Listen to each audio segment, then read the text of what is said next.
Hello everyone, welcome back. It's Space Engineers Plus Me, episode 14. I'm Enigmius, and today have we got an episode for you. We've got a lot going on. It's action-packed as it can get without anything to shoot at. We've got our miner, and it's barely dawn. The sun is trying so hard to come up over the horizon. And I decided to take our miner out for a spin, primarily just to test and see how the power consumption is. Like, how long can we fly around in this thing before we run the risk of not being able to get back to our outpost? And how long can we run the drills? Basically, how far can we get out and drill and then fly back without running out of fuel? In the process of doing that, we encountered a bit of a problem that we're going to show you here momentarily. We went through this valley, and the one thing I want to show you guys is there's a technique for those who haven't played the game or who are very new to the game of finding ore without actually getting close enough for your ore detector to locate it. If you see right where my solar panels are, there's a splotch on the ground. It looks almost like a shadow, but there's nothing there that would create that shadow. Now, we're not talking about the really dark splotches. Those are grass. Talking about the darker kind of snow, the dark gray snow. This is a better example of it. You can see it very, very clearly here. We've got the dark gray snow, and then around it we have the white snow. That dark patch is an indication that there's minerals in that area. It doesn't necessarily tell you what minerals there are, but it's an indication that there are minerals so that you can kind of focus on those as you're flying around, trying to find things, as opposed to doing a fairly exhaustive search of a fairly large area. And you can see we spin up the drills and we start going after it. This is gold. According to my ore detector, we've stumbled across a deposit of gold amongst other things, which is not bad. There are things that we can use gold for, upgraded tools, certain components that we wouldn't be able to make without gold. We can basically use anything we come across. But right now, the ones that are of the most interest to me are silver, ironically. I would love to find some silver and uranium. Uranium is the big one because uranium is what lessens our reliance on the sun to produce energy for our outpost or our ships or whatever we happen to use it for. But in the meantime, we've got this ship, and I just wanted to show you a little bit of it slowly sinking into the ground as it drills through this ice. Now, I don't mind drilling up ice in this case. It's better ice than stone. Stone I just have to throw out. It just fills up the cargo containers and I have to get rid of it. Ice I can actually use to make hydrogen and to a lesser extent oxygen. So I don't necessarily mind, but I was a little bit surprised at how far down I had to dig. And I still didn't hit the gold. I was still going through ice, but if you've watched previous episodes as we were building this miner, I commented about how I thought it might be funny to have pistons underneath the cockpit so that when I dig down deep enough, I can just raise the cockpit up above the surface like a periscope. This is kind of what I was talking about, just seeing how deep I go into this. And the sun is already starting to go down at this point, which is kind of a shame. We're over here and it's just going to get darker and darker. I've played enough survival games with a day-night cycle to know that night is important. It's a balancing sort of thing. Nighttime becomes more challenging. I'm really not confident in the ability of my ships to generate enough power to run spotlights. I know what you're thinking, what the hell are you talking about? You've got 24 engines and 37 drills on this thing and you're worried about a few spotlights. Yes, because they're taking power away from my engines and drills, and the engines and drills don't have enough. But we're still going. We're still going down. We're still digging way down into the ice. And I didn't want to take a ton of time showing you guys how I bore into the ice because it might be a little bit boring. But I realized that I was kind of getting a little bit low on power. So I wanted to extract myself from this tunnel that I made in the ice. Look at that damn sun. And head back to base. Unload the ice. Charge up the ship, come back, carry on, sink back into the same tunnel that we just started. This is where we ran into a bit of a problem. Still not 100% certain exactly what is happening here. I'm trying to align the ship so that we're facing in the general direction of where we want to go. You can see we're not quite fully aligned, but we're moving to the left. You see that? Look at on the middle of the ship, if you're looking from the top to bottom on the left side in the middle. See that little thruster? because I'm trying to go the other way. I'm trying to say to the ship, no, I don't want to go this way, but I just keep going faster and faster. I'm not doing anything manually to tell the ship to fly in that direction. I think it's actually the inertial dampeners that keep firing that thruster on the left. You can see at this point I'm trying to lift, trying to elevate, trying to figure out what the hell is going on that's forcing me to go in this direction. I've got this brand new miner loaded down with ice. Here comes the mountain. Here it comes. Can we avoid it? No. There goes our ship. Just like that. And in case you were wondering, with the autosave, because sometimes the autosave saves your ass. This is where the autosave brought me back to. The instant after my ship was destroyed so that I could watch the big blobs of ice rolling downhill. Thanks, autosave. You saved my life. So, I did a little time lapse of the sun because I was sitting here and I was waiting for the sun to come up so that I could do a little bit of exploring with the benefit of ambient light around the place. A viewer pointed out that they had never come across an icy lake on a planet that didn't have uranium in it. That was a pretty useful tip that I was certainly willing to test, but it's a little bit difficult to find these lakes when you can't see the damn terrain.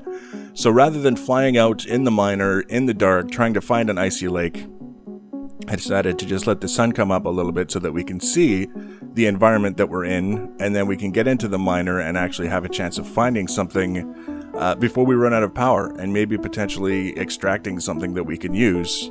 So the sun is up, and here's the lake that we found. Yeah, just save you the time of flying around. It didn't take long to find it. They're pretty easy to spot, but this is another fantastic example of the dark patches that I was talking about, indicating ore deposits. You can see those dark patches clearly on the surface of the lake, and each of those indicates a different ore deposit.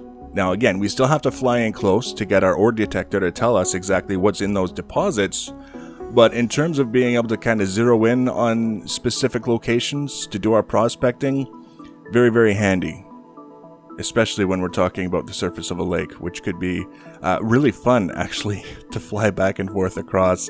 But so much fun you might actually miss the ore indicators flashing on your screen telling you what you're zipping past. So really, all there is to do in a situation like this, I'm coming up to this lake for the very first time, is to just fly around and see what we can find. And one of the things that I found profoundly amusing is it's a lake. It's a frozen lake. It's frozen solid. It's not just frozen on the surface. It's frozen solid. And when you fly over it, your ore detector tells you that there's ice there. Thanks. I kind of got this shot in there so you can see it. There's even a difference in the texture. Like the ice is shiny and then the darker ice is not, which is your indication that the not shiny part, if you missed the difference in color, the not shiny part is where you can go to find minerals, and it tells you when there's ice in the frozen lake so that you know the next time you come back to this frozen lake, if you need some ice, you know where to drill to get it. So me being me, I wanted to make certain that I was absolutely clear in my GPS notes what we would find here if we were to return to the ice lake.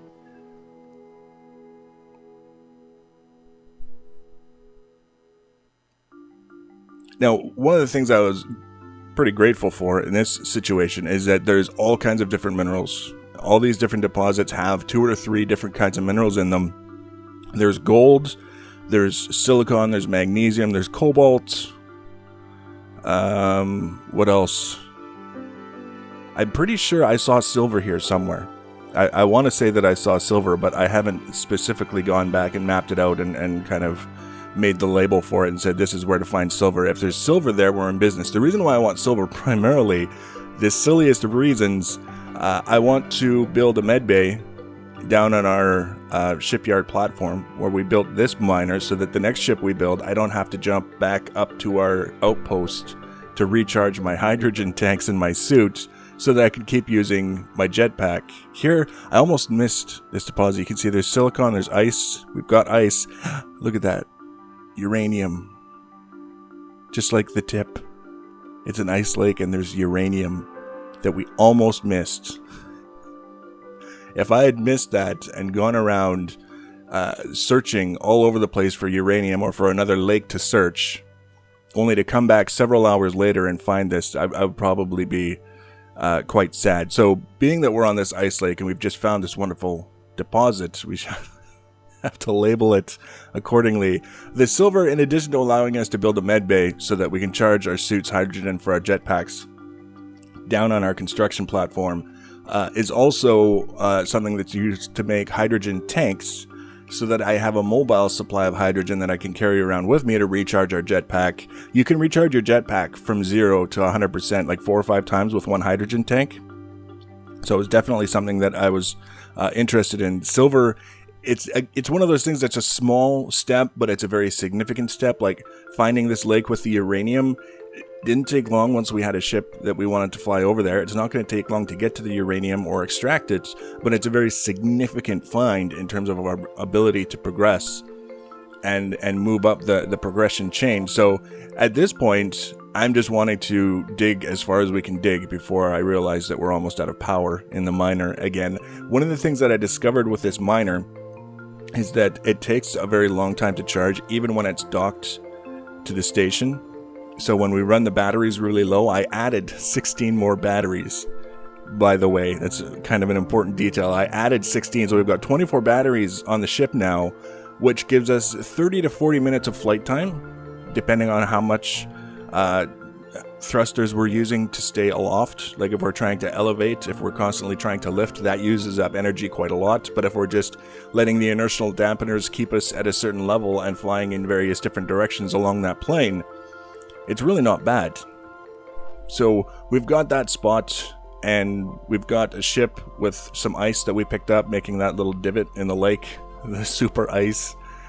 So I wanted, realistically, to dock the ship, unload the ice, charge up the batteries, fly straight back out, and then all of that energy that we use just flying around the lake and identifying things would be energy that we would have to run the drills to hopefully get to the uranium and get ourselves squared away for the first... I don't even know how much uranium was going to be down there. For all I knew, it was going to be this tiny little pocket that would be like 3 pulses with our manual drill, and that would be it. But that's what I wanted to do. I wanted to get back there and I wanted to get the whole thing dug up, and then we can make plans from there. This is where I realized that it's not going to let me do that. It's going to take forever to get our ship charged up. So we're not without alternatives. We still have our manual drill, and we still have the little red wagon cargo helper that we can fly out, plunk it beside the hole, dig manually down to find the uranium, extract the uranium, put it in the cargo helper, fly it back to the base, start processing the uranium, and then from there, once we get an idea of how much uranium we have, we can start making plans for our next major build. Now, I already have plans for our next major build. We're going to make a 2-phase vehicle. It's going to be airborne, but it's going to have a detachable ground-based vehicle. Now, wheels are supposedly quite bugged, and I don't know if the bugs are multiplayer only or if they're multiplayer and single player, but apparently that's something that we need to be abundantly aware of, is that they are kind of buggy. So we're going in eyes wide open. I gave you this little shot here. This is silicon, the gray, the shiny gray that we're in now.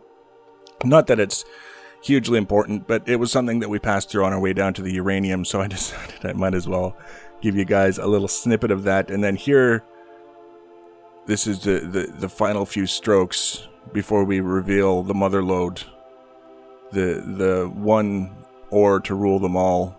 There it is. There's our first little nugget of uranium. It's black or graphite gray, depending on how you want to look at it. I'm almost afraid to pick it up. And I'm also almost afraid to keep digging, because you see that little dark spot on the ground that we hadn't dug up yet, and I'm afraid that I'm going to hit that once, and that's going to be it. That's going to be our uranium for this expedition. You can see we built a bit of a tunnel down. It's not too far down, but we've got the uranium faster than we would have been able to recharge our ship to mine it with the big miner. But our next ship, like I say, is going to have an airborne component. It's going to carry a wheeled vehicle, and both the airborne component and the wheeled vehicle will have drills on them. Because you'll notice as we go down here, we're going down a fair ways, but all of the minerals are in sort of seams horizontally. So if you've got a ship like our current miner, the Lemon Drop, and you have to go down a certain ways before you hit the seam of minerals, and then you hit it and you don't go very far. You grab all the minerals that are there, and then you have to extract yourself and move over and then go down through the stone or the ice to get down to the level of the minerals again. And it's not necessarily a particularly practical way of mining. So what I wanted was a vehicle that would allow us to do that initial dig down and then take that vehicle, set it off to the side after we drop the wheeled vehicle, hop into the wheeled vehicle, and then use that one to do the horizontal mining. And then if we have to do any more vertical mining, we can switch vehicles again. And also it would be an opportunity for me to test out certain systems like the merge blocks and see if we can't get pistons and rotors to work in our favor. They didn't work so well in the past, but I think we were missing part of the equation. We're going to take a look at that. We'll probably do some isolated tests with the merge blocks and the rotors and the pistons. And if all of those are working in our favor, then we can start doing some really interesting things. Hopefully some really interesting things with our ship designs to make them a little bit more functional. So we can have like a mining ship that actually has landing gears. Things like that are what you can look forward to in the next episode. Like I say, we might do a little bit of testing, or we'll just dive right into the building of the new mining vehicle, one or the other. If you want to be notified when I add that episode, you can subscribe to my channel. You can follow me on social media. Links for social media always in the information box below the video. Feel free to leave your comments and feedback. Thanks for watching, guys, and take care.